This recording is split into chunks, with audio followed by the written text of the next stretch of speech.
Modulus plus inequalities के combination से जो हमारा इक्वेशन बनेगा उस इक्वेशन का सॉल्यूशन क्या होगा, हम उसी को आज यहाँ पे पढ़ेंगे, सॉल्व करेंगे। ठीक है, मॉडुलस प्लस इनइक्वलिटीज़ के साथ कॉम्बिनेशन से एक इक्वेशन बनेगा, उस इक्वेशन का हमें सॉल्यूशन निकालना है। तो कैसे निकालेंगे आज देखते हैं। ये आपका क्लास 11th का टॉपिक है, ये आपका क्लास 12th का टॉपिक है, प्लस हायर क्लास के लिए भी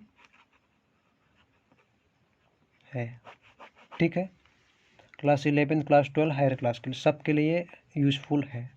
ठीक है, तो ये ऐसा कंटेंट है कि हर जगह ये पूछा जाता है। कोई भी कंपटीशन आप देंगे ये टॉपिक पूछा ही जाएगा, इस पर क्वेश्चन बनता ही बनता है। तो आइए देखते हैं। सबसे पहला जो क्वेश्चन है हमारा 3x minus 2 modulus of less and equal to 1/2 है। ठीक है, एक ये क्वेश्चन है, हमें इसको सॉल्व करना है। ठीक है, तो इसको सॉल्व करने के लिए दो तरीका होता है। एक डायरेक्ट फार्मूला होता है, फार्मूला क्या है वो भी लिख सकते हैं, लिख देंगे हम। क्या है, x माइनस ए ये होता है, और अगर less and equal to R है, लेस साइन है, less and equal to R लेंगे तो इसको हम लिख सकते हैं कैसे, A minus R less and equal to X less and equal to A plus R. हम इस तरीके से इसको लिख सकते हैं, ये डायरेक्ट फार्मूला है। तो हम इस तरीके से डायरेक्ट इस पर सॉल्व करेंगे। ये आपका एक्स है, नहीं एक्स नहीं है, इसको इस फॉर्म में बनाने के लिए क्या करना पड़ेगा, हमें 3 से डिवाइड करना पड़ेगा। इसको हम इस फॉर्म में रिड्यूस करेंगे, x माइनस 2/3 ये मॉडुलस हो जाएगा लेस एंड इक्वल टू 1/6। तब जाके हम इसको इस फॉर्मूले पर बैठाएंगे, अन्यथा हम जैसे सॉल्व करते हैं यूनिवर्सल मेथड उसी मेथड से सॉल्व करेंगे। वो काफ़ी आसान होता है, कभी उससे गलत होने की चांसेस नहीं है। तो आइए देखते हैं वो मेथड क्या है। हम जानते हैं कि मॉड ऑफ एक्स को हम दो पार्ट में तोड़ते हैं, एक माइनस एक्स दूसरा प्लस एक्स। ये कब होगा, जब एक्स लेस देन 0 होगा, और ये कब होगा, जब X greater than equal to 0 होगा। तो आइए इस चीज़ को तोड़ते हैं। क्या है, 3x minus 2 modulus of less and equal to 1/2 ये हमारा क्वेश्चन है। हम कुछ देर के लिए इस क्वेश्चन को हम क्या मान लेते हैं, इस 3x माइनस 2 को x मान लेते हैं। ठीक है, तो ये हमारा दो पार्ट में टूटेगा, एक पॉजिटिव रहेगा 3x माइनस 2, ठीक है, less than and equal to 1/2 होगा, ये 1/2 होगा। जो दूसरा टूटेगा माइनस टाइम्स 3x माइनस 2 ये टूटेगा लेस एंड इक्वल टू 1/2 होगा। दोनों केस में यही चलेगा। तो पहले इसको सॉल्व करते हैं, इसको दो पार्ट में बांट देते हैं, इसको इस साइड लेके जाएंगे 3x less and equal to 1/2 plus 2। तो क्या हो जाएगा, ये 3x less and equal to 5/2। तो ये क्या हो जाएगा, x less and equal to 5/6। एक ही हो गया आपका सॉल्यूशन। अब इसको सॉल्व करेंगे। ठीक है, माइनस साइन है, दोनों साइड माइनस साइन से मल्टीप्लाई करके इक्वल टू साइन चेंज कर देते हैं यहीं पर। सबसे आसान तरीका ये है। तो क्या हो जाएगा, 3x minus 2 greater than equal to -1/2, 2 को उस साइड भेज देंगे। 3x greater than equal to -1/2 plus 2, 2 2 जो 4 -1 3/2, 3x greater than equal to 3/2। तो उस हिसाब से x greater than equal to क्या हो जाएगा आपका, ये 1/2 हो जाएगा।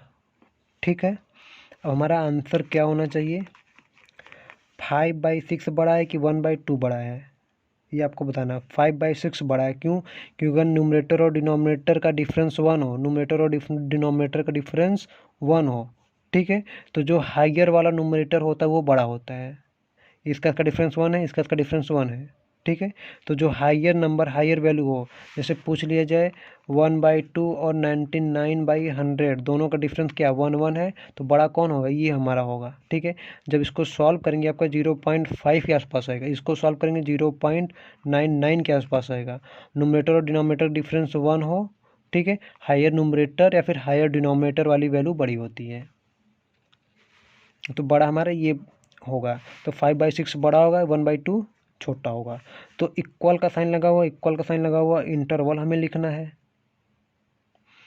x की वैल्यू 1/2 से बड़ी होगी और 5/6 से छोटी होगी। तो मतलब जो x होगा बिलोंग करेगा कहाँ से कहाँ तक, 1/2 से 5/6 के बीच में, ये स्क्वायर ब्रैकेट। 5/6 से छोटी होगी, 5/6 की छोटी होगी, बाद में क्या इक्वल का साइन लगा हुआ इसलिए स्क्वायर ब्रैकेट लगा हुआ।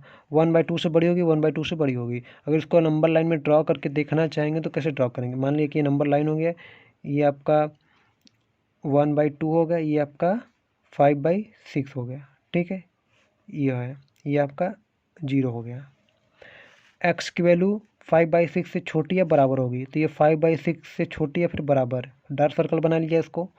1/2 के बराबर है, 1/2 से बड़ा, 1/2 के बराबर या फिर 1/2 से बड़ा, तो कॉमन रीजन क्या आया, यही आया है। तो 1/2 से 5/6, 1/2 से 5/6, ये हमारा आंसर हो गया है। या फिर आप इस चीज़ को डायरेक्ट फार्मूले के तरीके से सॉल्व करते हैं, तो आपका फार्मूला ये है, इस पे रख के सॉल्व करेंगे। इस फार्मूले में सॉल्व करने के लिए या क्या होगा, आपको इस चीज़ को इस फॉर्म में रिड्यूस करना पड़ेगा।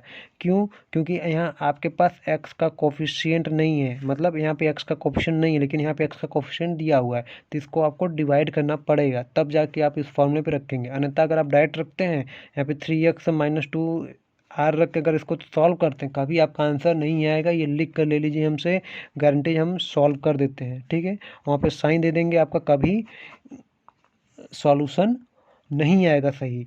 सॉल्यूशन सही लाने के लिए x का कोफिशिएंट यहाँ पे 1 होना चाहिए, 3 है कभी नहीं आएगा, इसलिए आपको 3 से पहले डिवाइड करना पड़ेगा दोनों साइड, तब जाके ये जो फॉर्मेट है, इस फॉर्मेट रिड्यूस हो गया है, तब जाके आपको a मिल गया है 2/3 और r मिल गया 1/6, यहाँ पे रखेंगे तब जाके सॉल्व करेंगे, आपका आंसर आएगा।